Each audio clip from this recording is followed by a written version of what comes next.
Selamat datang di PH5. Halo Sobat YSC, kenalin aku Ellen Rubaiti. Di sini aku sebagai moderator yang akan menemani teman-teman untuk podcast kali ini nih. Dan sekarang udah ada teteh-teteh yang cantik menemani kita. Oke, kita kenalan dulu ya. Halo, teteh boleh kenalin dulu namanya siapa dan dari mana gitu asalnya. Oke, halo semua. Kenalin, nama aku Nurul Fujia Mandari. Aku sekarang semester 5 jurusan biologi. Salam kenal semuanya. Oke, selanjutnya halo, kenalin nama aku Almi Asnia. Aku dari semester 5 juga, aku dari jurusan kimia. Salam kenal semuanya. Oke, udah kenal nih, sekarang ada Teh Fuji dan Teh Almi. Gimana nih kabarnya Teh Fuji dan Teh Almi dan gimana kesibukannya kali ini gitu? Oke, alhamdulillah kabar aku sehat. Sekarang kesibukannya kuliah, nugas, sama mungkin ada beberapa organisasi, juga ikutan kegiatan promosi esai di beberapa event gitu. Wah, keren ya Teh Puji ini. Kayak kalau aku alhamdulillah aku juga sehat walafiat. Kalau untuk kesibukan sama aja sih ya. Kita sibuk di kuliah, sibuk di tugas, laprak, organisasi juga alhamdulillah sama. Tapi aku nambah kesibukan lain yang insya Allah gitu. Mohon doanya untuk teman-teman semua. Aku mau terjun di penulisan. Keren-keren ya narasumber kita kali ini. Yang satu lagi mempersiapkan esai, yang satu lagi mempersiapkan buku. Keren banget, jadi kita gak salah ya buat mendatangkan mereka di narasumber kita kali ini. Nah kan sekarang nih ya Teh, kita langsung mulai aja kali ya gitu ya. Kita ngobrol-ngobrol aja, kita sharing gitu ya. Nah sekarang kan jadi mahasiswa itu ada yang mahasiswa kupu-kupu dan juga ada yang mahasiswa organisatoris. Nah mungkin kalau misalnya kita lihat gitu ya, kita balik lagi nih, mana nih yang lebih baik dan mana yang lebih biasa aja gitu ya mungkin ya. Nah terus manfaatnya apa sih untuk kita gitu? Mungkin kita lihat pandangan tersendiri dulu nih dari teteh-teteh gitu ya. Gimana nih, apa nih pandangan dari mahasiswa kupu-kupu dan mahasiswa organisatoris? Boleh nih dari Teh Almi dulu mungkin ya, apa pandangannya gitu. Oke, kalau menurut aku sebenarnya istilah kupu-kupu sama organisatoris ini udah banyak ya di kalangan mahasiswa. Mungkin kalau kupu-kupu itu singkatan dari kuliah pulang. Terus kalau biasanya yang organisatoris ini lebih dicondongkan kepada kuliah rapat atau kura-kura seperti itu kan. Kalau pandangan dari aku sebenarnya mereka tuh sama-sama aja gitu. Cuman yang bedanya itu dari segi visi misi sama tujuan gitu. Entah kita mau menjadi mahasiswa kupu-kupu, entah kita mau menjadi mahasiswa kura-kura, itu bergantung pada tujuan dari teman-teman itu sendiri. Namun aku di sini mengklasifikasikan dua-duanya itu menjadi dua bagian lagi. Si kupu-kupu, mahasiswa kupu-kupu ini, mahasiswa kuliah pulang ini kita harus bertanya gitu kepada diri kita sendiri. Apakah kita mau menjadi mahasiswa kupu-kupu yang berkelas atau mahasiswa kupu-kupu yang pemalas seperti itu. Begitu juga dengan mahasiswa kura-kura atau mahasiswa yang organisatoris. Apakah dengan organisasi ini akan menambah manfaat bagi kita atau malah menghambat kuliah kita seperti itu? Karena pada dasarnya untuk menjadi kupu-kupu atau untuk menjadi kura-kura semua memiliki tantangan tersendiri seperti itu. Paling untuk menjadi mahasiswa kupu-kupu ini tantangannya juga lumayan kuat gitu. Yang pertama, kalau untuk mahasiswa kupu-kupu ini banyak nih ya yang menganggap, oh kamu mah mahasiswa kupu-kupu, jadi dianggapnya tuh kayak pemalas, terus dianggapnya tuh kadang-kadang direndahin juga apa gimana. Oh ngapain sih cina orang kuliah cuma 1 kali kok jadi mahasiswa kupu-kupu, gak ada dong pengalamannya. Kan banyak juga ya yang bilang kayak gitu. Itu tuh sebenarnya gak salah gitu. Jadikanlah gitu, kalau kita mau jadi mahasiswa kupu-kupu, jadilah mahasiswa kupu-kupu yang berkelas gitu. Jadikanlah waktu atau spare waktu yang kita punya, sedangkan orang-orang yang organisatoris tidak punya karena mengurus organisasi, dan kita sebagai mahasiswa kupu-kupu itu punya. Jadikanlah itu untuk mengasah skill, jadikanlah untuk menambah pengetahuan lain yang orang lain gak bisa. Kita bisa lebih fokus di kuliah, jadi manfaatkanlah waktu tersebut. Begitu juga untuk mahasiswa yang kura-kura atau organisatoris.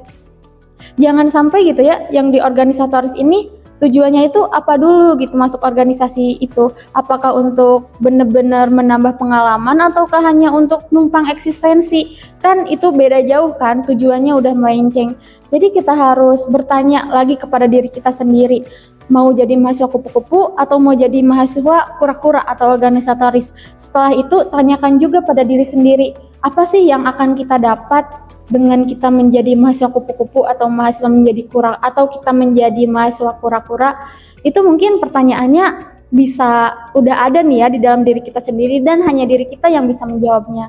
Mungkin kayak gitu. Jadi sama-sama aja sih kalau menurut aku, sama-sama mahasiswa, cuman yang membedakannya itu visi misi serta tujuan mereka. Jadi kita gak bisa dong nyepelein, kamu mau kupu-kupu gini gini, jangan kayak gitu. Kamu mau kura-kura jadi gini gini, jangan kayak gitu. Karena semua memiliki tujuan juga visi misi masing-masing. Gimana nih dari segi? Oke, karena aku sendiri itu organisasinya cuma satu ya. Aku kebetulan juga yang nggak ikut HMJ, kebetulan juga nggak ikutan organisasi yang mungkin eksis dan juga punya peranan penting gitu ya dalam lingkup universitas. Tapi aku di sini termasuknya gitu ya Teh sebagai mahasiswa kupu-kupu kuliah pulang. Karena kebetulan aku juga nggak terlalu suka berkumpul dengan banyak orang. Pribadi aku lebih ke arah personal tapi kita maju sendiri gitu. Nah aku tuh termasuk orang yang nggak banyak ngomong kalau misalnya orang itu tuh nggak sesuai sama apa yang aku harapkan gitu. Jadi pribadi aku sendiri lebih mengasah kemampuan atau skill yang aku miliki dalam kepenulisan esai, dalam karya tulis ilmiah yang mungkin orang lain di organisasi itu belum tentu mendapatkan apa yang kita harapkan. Karena menurut aku sendiri ya Teh, ini menurut aku sendiri prestasi itu jauh lebih penting dibandingkan skill yang ada pada suatu organisasi yang belum tentu kita dapetin apa yang mau kita harapin gitu. Jadi menurut aku itu sih. Tapi pandangan orang-orang mengenai organisasi itu tidak salah. Mungkin menurut mereka organisasi itu bisa membangun branding dan juga membangun personal branding gitu ya dalam dirinya. Jadi apapun yang jadi pilihan mereka, betul bahwasannya itu adalah pilihan mereka. Kalau misalnya mereka mau punya skill dalam suatu organisasi ya mangga gitu organisasi. Tapi jika mereka mau dan juga saya mau buat lebih mengarah dan lebih fokus kepada perlombaan, kepenulisan, prestasi itu jauh lebih diserahkan kepada diri mereka masing-masing. Jadi betul terserah mereka mau kemana karena dua-duanya juga nggak salah. Toh dua-duanya juga bermanfaat bagi orang lain kayak gitu. Kayak gitu kayaknya dari narasumber tadi gitu ya, karena dari mahasiswa kupu-kupu atau organisator itu kan tergantung kita yang mengenal visi misi dan tujuan kita gitu. Jadi yang baik lagi ke kitanya ya kan ya gitu. Yang penting kita tetap upgrade dalam diri kita gitu. Nah mungkin selanjutnya nih, apa sih manfaatnya dan pentingnya kita mengikuti suatu organisasi gitu? Boleh dari Puji. Oke, manfaatnya dapat ikutan organisasi. Kebetulan aku cuma ikut satu organisasi. Aku juga ikutan di lingkup LSIS ya bersama Tela di sini. Juga manfaatnya itu yaitu bisa mengenal banyak orang, bisa bikin personal branding diri kita untuk maju gitu ya. Bisa juga kita explore apa yang jadi tujuan kita. Fuji ikutan LSIS ini, Fuji harapkan Fuji bisa kembangkan apa yang Fuji punya. Misalnya searah gitu. Kalau misalnya teman-teman mau ikutan suatu organisasi, teman-teman harus lihat apakah organisasi itu sesuai dengan apa yang kita punya, apa yang kita miliki. Jangan sampai teman-teman bisa ikutan organisasi tapi teman-teman hanya bermodalkan nama gitu. Tentu itu tidak akan panjang nantinya, tidak akan merasa nyaman di situ. Jadi manfaatnya itu banyak ya teman-teman. Jadi teman-teman bisa banyak kenal orang, juga bisa belajar mengenai bagaimana memanage waktu, memanage teman-teman orang lain, apalagi itu yang menjadi hal yang besar gitu. Juga teman-teman tentunya udah tahu kalau misalnya banyak banget manfaat yang bisa diperoleh dari keikutsertaan organisasi. Seperti itu. Oke, kalau dari aku, kan barusan udah disebutin nih oleh Teh Puji. Kita dapat mengembangkan diri kita dapat lebih banyak relasi, kita juga dapat mengetahui gimana sih caranya kita untuk mengelola atau mengontrol orang lain kayak gitu. Tapi kalau dari aku sendiri, itu emang bener manfaatnya ya. Tapi kalau dari segi aku sendiri, aku memiliki segi lain gitu dari manfaat berorganisasi ini. Sebenarnya aku berorganisasi ini udah sejak dari SD sih, SD, SMP, SMA itu udah banyak sih ya organisasi. Nah, kalau manfaat yang aku rasain secara personal dari organisasi ini, aku jadi lebih bisa, maksudnya tuh lebih bisa gimana sih caranya ngontrol mengontrol diri sendiri gitu. Kan kalau dalam organisasi ini bukan hanya satu kepala ya. Dalam satu organisasi ini bukan hanya satu kepala, banyak kepala yang tentunya dalam satu kepala itu banyak memiliki pendapat. Nah, dalam satu organisasi ini kan satu tujuan. Kita harus menyatukan berbagai pendapat dalam beberapa kepala, itu luar biasa susahnya. Dan dalam organisasi ini kita dituntut untuk bisa bagaimana sih problem solving dalam hal tersebut gitu. Dan dari hasil problem solving tersebut kita juga mendapatkan kesepakatan gitu. Jadi istilahnya mah cara mencari sisi tengah. Jadi kalau dari pandangan aku pribadi, manfaat dari organisasi ini aku mendapatkan bagaimana cara dalam menyelesaikan masalah gitu, dan juga dalam menyelesaikan masalah tersebut nggak terpaku pada satu sisi seperti itu. Terus juga dalam organisasi ini aku juga lebih bisa mengelola antara stres diri sendiri kan, dari stres dari internal, dari eksternal gitu pasti ya. Setelah itu manfaat-manfaatnya juga kita tuh lebih bisa mengetahui gitu apa yang harus kita lakukan terhadap orang ini, supaya tujuan kita dapat tercapai kayak gitu, tujuan organisasi kita dapat tercapai. Jadi selain relasi, selain pengalaman atau selain teman, selain perkembangan juga di organisasi kita belajar mengelola stres diri kita, belajar mengelola bagaimana sih menyatukan pendapat-pendapat dari orang-orang yang berbeda, dan itu benar-benar bermanfaat gitu bagi kehidupan kelak. Apalagi di dunia yang lebih luas gitu kan, tentunya pendapat-pendapat pasti lebih liar, orang-orang juga pastinya bakalan lebih banyak juga, egonya juga pastinya beda-beda tingkatan egonya. Nah, di sana kita berusaha menyeimbangkan ego masing-masing untuk bisa mencapai tujuan dari organisasi maupun tujuan dari kita sendiri. Mungkin itu dari aku. Wah, ternyata memang saat kita masuk organisasi itu sangat penting juga ya, bisa mengupgradekan diri kita. Nah, ngomong-ngomong nih dari organisasi ini, kan kita juga harus bisa menyeimbangkan dong antara organisasi dan berprestasi. Gimana nih pandangan dari teteh dari Teh Almi dan Teh Fuji gitu ya? Gimana cara kita menyeimbangkan agar kita itu tetap berprestasi, tetapi kita juga tetap aktif di dalam organisasi? Gimana nih caranya gitu, agar kita tetap manage waktu dengan baik gitu? Boleh dari Teh Almi ya? Oke, berbicara mengenai memanage waktu, di sini dalam manage waktu itu ada beberapa hal penting yang perlu diperhatikan. Yang pertama itu tujuan kita. Itu yang pertama, tujuan. Setelah kita menentukan tujuan, kita pasti memiliki skala prioritas. Kalau kita belum memiliki tujuan, kita gak akan bisa memiliki skala prioritas. Setelah kita memiliki skala prioritas, kita harus fokus terhadap hal tersebut. Karena percuma aja kita punya tujuan, kita punya skala prioritas, tapi tanpa kita fokus, ya percuma kan, itu gak ada apa-apanya kayak gitu. Terus juga action itu yang paling penting. Karena percuma aja kita punya tujuan, udah berusaha untuk fokus, terus juga skala prioritas udah disusun, tapi actionnya gak ada, itu sama dengan halusinasi kan. Jadi kayak gitu kalau kata aku. Terus selain itu juga kan fokus, tadi kan Teh Ella bilang bagaimana sih supaya caranya kita bisa tetap berorganisasi tapi kita juga bisa tetap berprestasi. Nah, itu kan fokusnya bisa-bisa kebagi dua kan, bisa-bisa kebagi dua. Nah, kalau dari aku gitu ya, kalau kita memiliki tujuan yang berbeda, kita fokus di apa yang kita lakuin sekarang. Misal ya, aku sekarang lagi ada di ruang podcast ini. Aku fokus aja gitu dengan situasi atau apa yang ada di sini. Jangan fokus yang ada di luar sana gitu. Yang luar sana udahlah hus-hus gitu aja gitu. Tapi fokus aja apa yang ada di sini, meskipun hal itu juga perlu dipikirkan. Tapi kita sedang berada di waktu ini loh. Sedang berada di situasi ini loh. Kita fokuslah di situasi yang sedang kita jalani. Mungkin kayak gitu sih.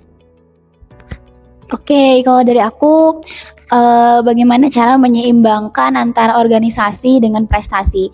Ada satu tips yang bisa aku sampaikan, kalau misalnya teman-teman mau ikutan organisasi juga berprestasi, ketika organisasi ini kan dilakukan di dalam jangka waktu di kampus sekitar 4 bulan. Misalnya kita ikutan kuliah semester 5 dalam 4 bulan.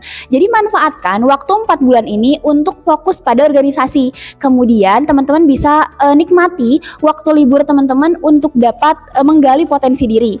Biasanya yang Fuji dilakukan itu biasanya di 4 bulan perkuliahan ini, begitu dengan tugas, dengan yang lain, ikut serta dalam organisasi. Di situ manfaatkan waktu 4 bulan ini untuk memang betul-betul mengabdi pada organisasi tersebut. Nanti kemudian teman-teman bisa kembangkan skill teman-teman ketika libur. Jadi teman-teman ketika libur dalam waktu 2 bulan, teman-teman ketika masuk itu sudah punya prestasi baru, yang dimana nanti organisasi pun akan bangga ketika teman-teman punya suatu hal yang bisa dimanfaatkan dari waktu libur, dibandingkan rebahan, scroll TikTok, scroll Instagram itu jauh lebih bermanfaat waktu liburnya untuk menggali potensi diri. Misalnya kalau yang suka nyanyi ya ikutan lomba nyanyi, kalau misalnya suka ikutan lomba karya tulis ilmiah ya cari temen yang bisa survive di masalah itu gitu. Jadi teman-teman nggak cuma menikmati waktu libur itu cuma rebahan aja, tapi ada sesuatu yang harus dikerjakan seperti itu. Kalau menurut aku kayak gitu Teh. Oke, jadi memang sangat penting ya untuk kita memanage waktu gitu antara kita harus berprestasi dan juga berorganisasi gitu ya. Jangan sampai kita tuh lebih ke salah satu gitu ya, kayak tadi ya, fokus dulu aja gitu. Ya nah, ngomong tentang itu gitu ya, kan kalau misalkan dari mahasiswa kupu-kupu gitu ya, yang stereotipnya itu introvert, dan gimana sih caranya biar kita tuh tetap up to date, dan tadi juga udah sempat disenggol juga kan oleh Teh Puji gitu, dan berprestasi di banyak perlombaan, gimana caranya gitu menurut Puji? Oke, sebenarnya aku introvert juga enggak gitu ya, extrovert juga enggak. Aku tuh ya menyesuaikan lingkungan. Kalau misalnya aku ketemu orang baru, aku nggak akan gimana-gimana. Tapi kalau misalnya orang baru itu bisa jadi teman aku, itu bisa jauh lebih deket gitu ya dibanding kayak yang baru cuma lewat aja. Nah, caranya supaya mahasiswa kupu-kupu aku gitu ya, supaya bisa survive itu ya itu dengan prestasi yang kalian keluarkan. Kalian yang introvert itu bisa dikenal orang lewat apa? Lewat prestasi. Belum tentu orang-orang yang di dalam organisasi itu kenal dosen, kenal sama semua di lingkup organisasi itu. Kecuali teman-teman yang satu orang yang introvert ini bisa mengeluarkan dirinya lewat prestasi, enggak cuma prestasi, lewat personal branding, lewat teman-teman misalnya jadi MC dan lain-lain, itu jauh lebih bisa dikenal dibandingkan yaitu hal-hal yang mungkin sifatnya berkelompok ataupun tidak sesuai dengan apa yang kalian inginkan gitu ya. Jadi ya caranya yaitu terus gali potensi diri teman-teman supaya teman-teman bisa tahu apa yang teman-teman bisa dan juga apa teman-teman yang bisa lakukan untuk kedepannya. Seperti itu. Oke, kalau dari aku, yang pertama tadi tuh dari pertanyaan itu ada kata-kata di mana si kupu-kupu ini distereotipkan menjadi introvert kayak gitu kan. Nah, di sini aku mau bahas dulu tentang stereotip, boleh? Boleh. Nah, di sini aku mau bahas dulu tentang stereotip. Kalau stereotip itu merupakan suatu keyakinan atau suatu kepercayaan yang ditujukan kepada suatu kelompok dengan sifat atau kelakuan khusus gitu. Nah, kita kan biasanya introvert tuh, wah pendiam, pemalu, antisosial, betul gak? Gitu kan, ya biasanya kayak gitu. Padahal antara introvert sama pemalu, antisosial itu beda. Introvert itu merupakan suatu kepribadian di mana orang itu akan memiliki energi lebih ketika dia nyaman dengan dirinya sendiri. Itu introvert. Introvert itu masih bisa bersosialisasi dengan orang-orang lain, namun lingkupnya kecil, enggak seperti extrovert yang benar-benar recharge-nya itu dengan ketemu orang-orang, bersosialisasi dengan orang-orang, itu extrovert. Nah, sekarang antisosial, karena kebanyakan oh kamu mah introvert, antisosial. Enggak, padahal gak seperti itu. Tadi kan sudah disebutin kalau introvert itu suatu kepribadian, kalau antisosial itu sebenarnya itu suatu kondisi di mana terganggunya mental kita, itu merupakan antisosial. Nah, terus selanjutnya adalah mahasiswa kupu-kupu. Kan tadi di pertama aku sempat singgung ya, mahasiswa kupu-kupu ini ada dua, mahasiswa kupu-kupu yang berkelas, mahasiswa kupu-kupu yang pemalas. Nah, seperti tadi seperti yang tadi aku bilang, kita pilih gitu, kita harus mengetahui diri kita sendiri, apakah dengan menjadi kupu-kupu ini mau menjadi kupu-kupu yang berkelas atau mau menjadi kupu-kupu yang pemalas, seperti itu. Terus juga kan tadi tuh dibilang juga up to date ya, tetap up to date. Dengan tetap up to date, dengan kita menjadi introvert, dengan kita menjadi introvert, sebenarnya peluang untuk menjadi orang-orang yang up to date itu benar-benar tinggi banget. Karena kepribadian introvert itu sebenarnya bukan tidak update, mereka tuh memiliki pemikiran yang mendalam. Malah kalau orang-orang introvert punya tujuan, terus malah orang-orang introvert itu punya keinginan, pasti digali sampai dalam-dalamnya. Kayak gitu kalau orang-orang introvert, karena memiliki pemikiran yang lebih mendalam. Percayalah gitu ya teman-teman, kalau teman-teman mau menjadi seorang introvert, dan bukan mau sih, kalau teman-teman itu emang benar-benar seorang introvert, teman-teman harus benar-benar percaya pada diri sendiri bahwa aku tuh ingin menjadi introvert yang berkelas gitu. Jangan jadikan introvert itu sebagai alasan untuk teman-teman tidak melakukan apa-apa, karena stereotipnya itu yang antisosial. Jangan kayak gitu. Nah, untuk menjadi introvert yang up to date, kupu-kupu yang up to date, yang terus berprestasi dalam beberapa bidang perlombaan apa gimana, ya itu jadilah introvert yang berkelas gitu. Jangan jadi introvert yang pemalas. Bagaimana caranya untuk menjadi introvert yang berkelas? Tadi seperti yang Teh Puji bilang, manfaatkanlah waktu kalian gitu. Waktu kalian, waktu teman-teman, mungkin waktunya kuliah ya kuliah, waktunya libur itu bisa digali kesempatannya untuk mengasah diri sendiri gitu. Dan ingat juga buat teman-teman, prestasi itu bukan hanya tentang memenangkan perlombaan, bukan seperti itu ya. Prestasi itu tentang kita punya tujuan itu tercapai dalam apapun juga, itu sudah sebuah prestasi. Jadi jangan menganggap prestasi itu, wah aku menang perlombaan nih, aku berprestasi. Kamu mah nggak memenangkan perlombaan, tapi tujuan dia tercapai, itu juga prestasi. Jadi jangan berkecil hati seperti itu. Jadi tetap ya, kalau misalnya kita jadi mahasiswa itu juga tetap bakal jadi mahasiswa berprestasi kalau misalnya kita tetap fokus dengan apa yang kita inginkan gitu ya. Nah, ngomong-ngomong nih, tadi kan udah disinggung juga gitu ya dari narasumber kita yang mungkin udah lebih ahli gitu ya di dalam bidang kepenulisan. Gimana nih tips and triknya gitu ya terkait menulis karya tulis ilmiah dan esai untuk pemula nih seperti aku dan teman-teman di sana yang harus memulai untuk berprestasi, karena kan harus ada tips and triknya juga. Boleh dong dikasih tahu gitu dari Teh Almi dulu. Oke, kalau dari aku dalam kepenulisan esai, aku juga sih masih dalam tahap-tahap belajar ya. Mungkin kalau dari kepenulisan esai kita serahin aja ya ke ahlinya. Aku juga mau tahu gimana tricks and tipsnya gimana nih. Boleh Teh Puji. Iya, kita pergi. Oke. Untuk tips dan triknya ke penulisan, teman-teman aku cerita dulu ya. Aku tuh pertama kali nulis itu SMA. SMA kelas 1 ada organisasi KIR ya, teman-teman tahu karya ilmiah remaja itu. Itu di situ aku explore. Aku juga sama kok, belum bisa, bingung gitu ya. Tapi kebetulan guru SMA aku tuh mengajarkan untuk terus berusaha sampai kalian bisa ngerjain bab 5 gitu kan. Sampai bertahap dan akhirnya aku dikasih kesempatan sama Allah untuk bisa ke Argentina waktu itu untuk bisa mewakili Indonesia di ajang internasional. Nah, itu salah satu pengalaman yang cukup luar biasa karena di sana aku masih SMA. Nah, kemudian seiring berjalannya waktu sampai di perkuliahan, karena menurut aku perkuliahan itu online waktu itu ya Teh, jadi sulit menentukan teman yang cocok untuk dijadikan partner dalam penelitian. Nah, tahapan pertama atau tips pertama yang aku share ke kalian itu adalah cari teman yang satu frekuensi dengan kalian. Cari teman yang memang benar-benar memiliki pemikiran dan tujuan yang sama dalam penelitian yang akan kalian lakukan. Jadi untuk teman-teman yang mau penelitian itu, yaitu cari teman yang bisa digandeng bersama, yang mau sampai ngerjain bab 5 sampai selesai gitu kan. Itu kuncinya. Kemudian yang kedua adalah cari pembimbing dan dosen yang mau membimbing gitu dari nol sampai kita bisa berhasil gitu ya. Karena ada beberapa mungkin dosen yang menyerahkan saja penelitiannya kepada kalian. Tapi karena kita masih belajar, kalian bisa harus pintar-pintar milih pembimbing yang memang mau gitu. Ibu minta bantuannya atau Bapak, saya masih belajar, mohon bantuannya. Itu yang kedua. Dan juga yang ketiga, teman-teman harus bisa meluangkan waktu lebih dan berfokus pada apa yang kalian kerjakan gitu ya. Untuk esai sendiri, kalau untuk esai Fuji juga baru mencoba di perkuliahan waktu itu semester 2. Alhamdulillah juga pertama kali lomba esai, alhamdulillah diberi kesempatan sama Allah untuk menjadi juara nasional. Itu suatu ya suatu ya maksudnya kebanggaan bagi Fuji sendiri karena masih belajar tapi terus belajar sampai sekarang. Teman-teman, bagi teman-teman di sini yang nonton, kalau mau belajar bareng boleh ya Teh, nanti kita sama-sama belajar. Teh Ella juga udah banyak prestasinya, Teh ini juga pasti deh semua punya skill di bidangnya masing-masing. Nanti kita ngobrol lebih lanjut kalau misalnya mau tips and tricks yang banyak yang benar-benar diajarin gitu ya Teh.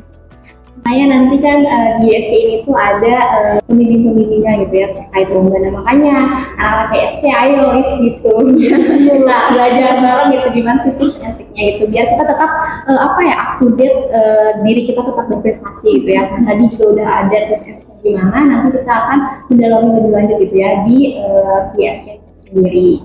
Oke nih langsung nih ya. Nah tapi tadi ya sempat disinggung juga nih ya terkait yang lomba gitu ya. Kan kalau misalnya kita berprestasi itu nggak hanya mengandalkan matematika. Nah, tetapi gimana sih caranya agar kita tetap membangun mental kita dan mental kita tetap kuat gitu dan mengatasi perasaan insecure dalam menghadapi tekanan serta kegagalan di dunia perkuliahan, terutama untuk generasi Z kali ini gitu ya yang sering mengalami masalah mental kuat gitu. Gimana tuh gitu boleh? Oke, teman-teman, untuk mengatasi mental health, tapi Fuji sebelumnya kemarin baru saja Fuji ikutan lomba esai teman-teman. Nah di lomba esai itu tuh ada sesi wawancara atau setelah kita lolos tahapan seleksi esai itu ada tahapan wawancara atau presentasi esai namanya. Nah di sana Fuji itu mengalami sesuatu yang tidak mengenakan di mana di Fuji kan telah mempersiapkan ya jawaban-jawaban atau pertanyaan yang sekiranya keluar nanti ketika Fuji presentasi esai. Tapi ternyata di sana si dewan jurinya itu mengeluarkan pertanyaan-pertanyaan di luar itu gitu. Fuji itu kan bingung ya, maksudnya kebingungan menjawabnya karena di luar itu. Sampai akhir presentasi itu Fuji merasa jawaban yang Fuji paparkan itu tidak sesuai apa yang mereka harapkan, dan di situ Fuji belum maksudnya tidak maksimal sehingga hasilnya pun tidak maksimal. Itu sebenarnya Fuji nangis, Fuji ya udahlah nggak usah ikutan esai lagi gitu kan, kayak nggak mau ikutan lomba esai yang ada presentasinya gitu, cuma kirim berkas aja. Itu sampai di situ. Tapi setelah itu Fuji paham kalau misalnya kita nggak kayak gitu, nggak jatuh kayak gitu, kita nggak akan bisa tahu gitu, oh ternyata dewan juri teh nanyanya kayak gini, oh ternyata dewan juri teh mau jawabannya yang kayak gini. Itu nggak akan kita alamin kalau misalnya kita nggak mencoba dan kita nggak mau ngelanjutin lagi, udah deh ikutan lagi. Nah kayak gitu. Nah kalau berkaitan sama mental health ya namanya juga Gen Z ya Gen Z mah apa-apa juga nangis, apa-apa juga nangisnya tidur kayak gitu kan, nggak ada solusi yang benar-benar bisa lakuin. Pernah Fuji bahas di kepenulisan yang pernah Fuji tulis bahwasannya ternyata Gen Z itu perlu perhatian lebih dari orang sekitar kalau misalnya mengalami mental health. Jadi teman-teman misalnya Fuji nih lagi merasa down banget, nah perlu dirangkul, perlu perhatian lebih daripada lingkungannya, karena biasanya berdasarkan riset itu kalau Gen Z itu yaitu maunya dilihat orang, maunya yaitu butuh perhatian dari orang lain supaya bisa tenang gitu diri sendirinya gitu. Jadi ya perlu dukungan dari lingkungan keluarga, pertemanan, juga hal-hal lain. Mungkin orang yang mengalami mental health itu dapat direndahkan atau misalnya dapat ditangani dengan keikutsertaan organisasi teman-teman. Jadi bisa jadi salah satu dari 1.001 orang, satu orang itu bisa ikutan organisasi karena untuk menghilangkan rasa ketidakpercayaan diri gitu kan. Jadi itu yang bisa dijadiin teman-teman pertimbangan bagaimana untuk mengatasi mental health seperti itu teh. Kayak berbicara mengenai mental health itu emang udah agak asik lagi ya di kalangan kita, apalagi kita sendiri Gen Z gitu kan. Dan emang betul apa yang barusan Equity bilang kalau Gen Z ini memerlukan perhatian lebih dari lingkungannya kayak gitu. Namun kita kembali lagi kepada realita teman-teman, kalau semua orang itu tidak memiliki lingkungan yang baik, kalau semua orang itu tidak memiliki lingkungan yang baik, meskipun ada, mereka pasti akan merasa aku asa ngerepotin asa gimana gitu. Itu tergantung bawaannya seperti itu kan, tergantung gimana sikap dia dibesarkan. Nah dari sikap dia dibesarkan itu juga berpengaruh terhadap bagaimana dirinya sendiri mengalami atau menyelesaikan masalah terhadap kesehatan mental itu sendiri. Nah seperti itu kan. Nah kalau dari aku sih mengenai kesehatan mental itu ada beberapa yang harus diperhatikan, ada beberapa yang harus dilakukan kalau kita mengalami kalau kita mengalami gangguan mental apa gimana. Yang pertama itu misal kita mengalami kegagalan gitu. Yang pertama terima dulu. Yang pertama itu penerimaan. Karena dengan penerimaan, entah itu penerimaannya dengan cara apapun, dengan cara kalian nangis, dengan cara kalian misal misu-misu ke teman, itu itu juga merupakan suatu penerimaan dan pengeluaran, karena itu juga perlu. Karena kalau misalnya pendem di dalam gitu kan, otak kita gak akan bisa berpikir jernih, otak kita gak akan bisa menerima terus-terusan gitu, otak kita gak akan mampu menerima hal lain dari luar kalau yang ada di otak kita udah nimbun gitu kan. Jadi hal yang pertama itu adalah penerimaan. Kalau mau nangis, nangisin aja dulu, karena nangis itu emang healing paling bagus gitu kalau menurut aku gitu, dari pengalaman aku. Nah, setelah kita penerimaan, kita evaluasi diri kita. Gimana sih, apa sih yang salah dari kemarin gitu, jangan hanya cuma menerima terus nyerah, itu sama aja kan.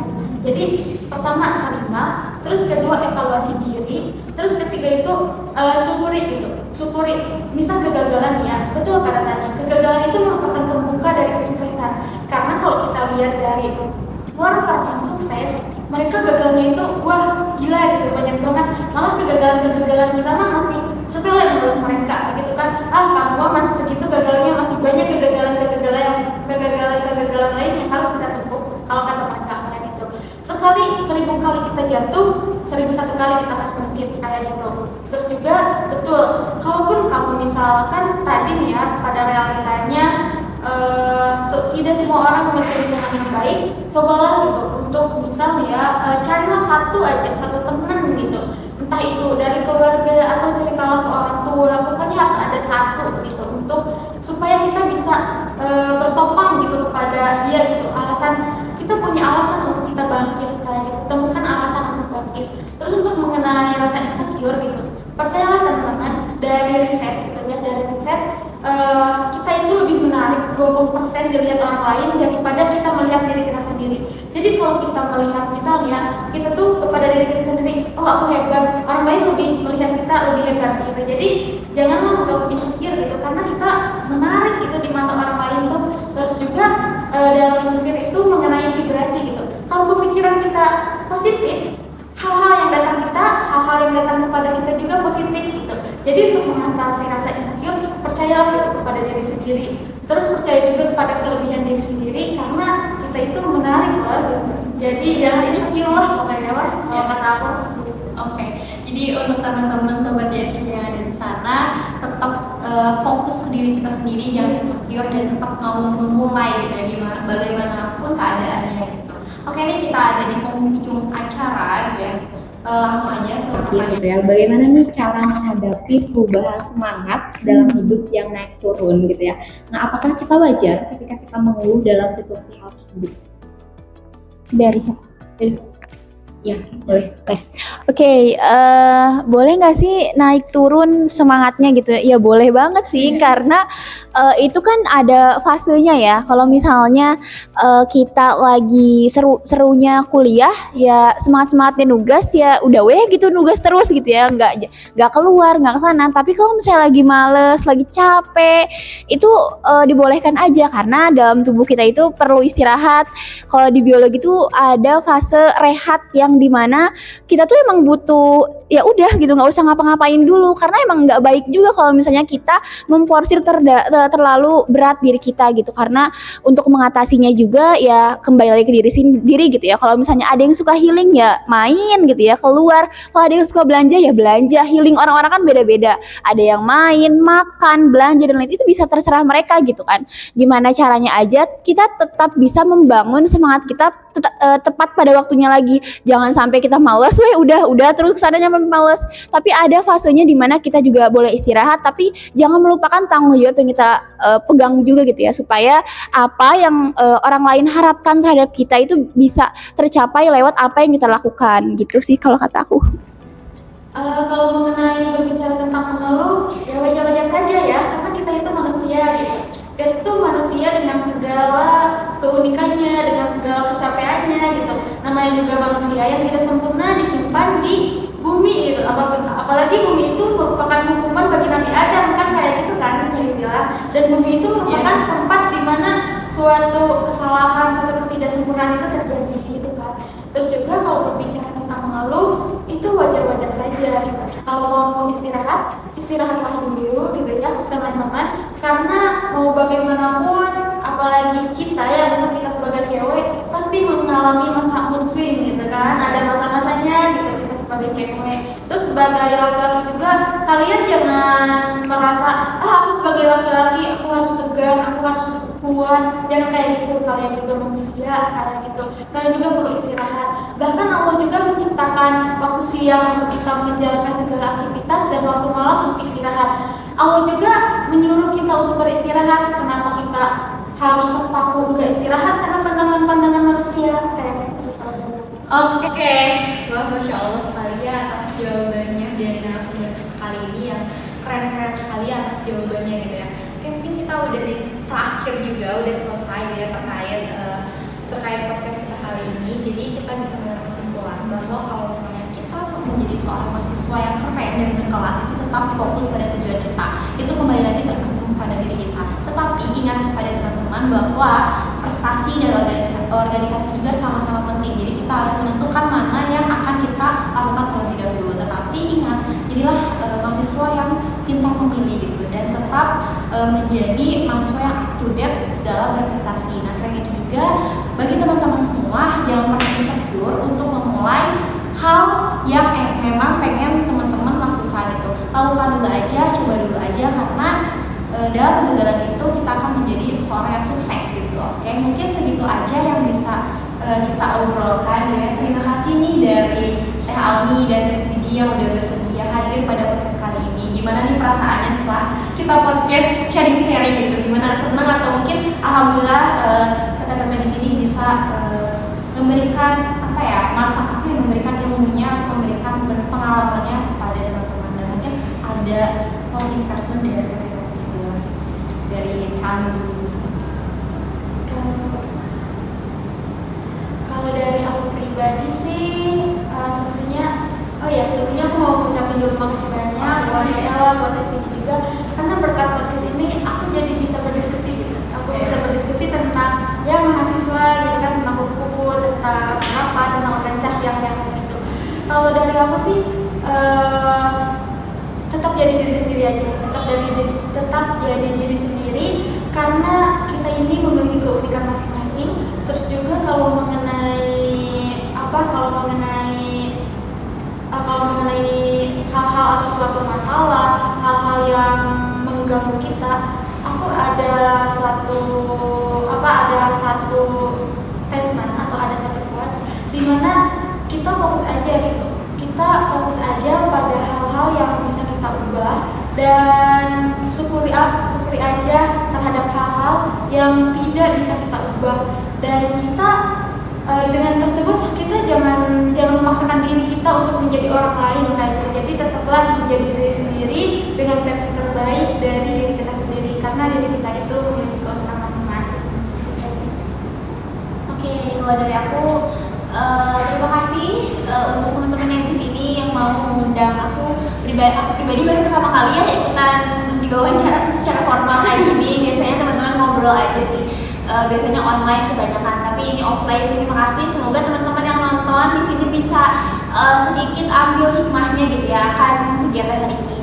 Untuk statement yang bukan statement ya, cuman aku berpesan aja buat teman-teman yang belum mencoba sesuatu yang baru, buat teman-teman yang udahlah kuliah juga sebentar lagi lulus, tapi nggak segampang itu gitu. Lulus itu perlu apresiasi yang bisa teman-teman banggakan buat orang tua, keluarga, dosen, teman-teman itu perlu gitu. Jangan sampai ketika nanti lulus nggak dapat apa-apa, baik itu organisasi maupun prestasi, teman-teman bisa kelola secara baik dan secara bertanggung jawab gitu ya. Jadi kalau dari aku punya pegangan diri sendiri gitu ya, bahwasannya selalu senantiasa berusaha dan berdoa gitu ya, karena di setiap doa dan usaha itu Allah akan membantu usaha kalian, akan membuahkan jalan sebesar-besarnya gitu untuk kalian yang mau berusaha dan juga berdoa. Mungkin itu aja sih dari aku. Semoga kita bisa ketemu lagi di lain waktu ya guys. Semoga kita bisa ngobrol lebih panjang dan juga lebih dalam untuk mengenai organisasi atau prestasi dan juga obrolan lainnya.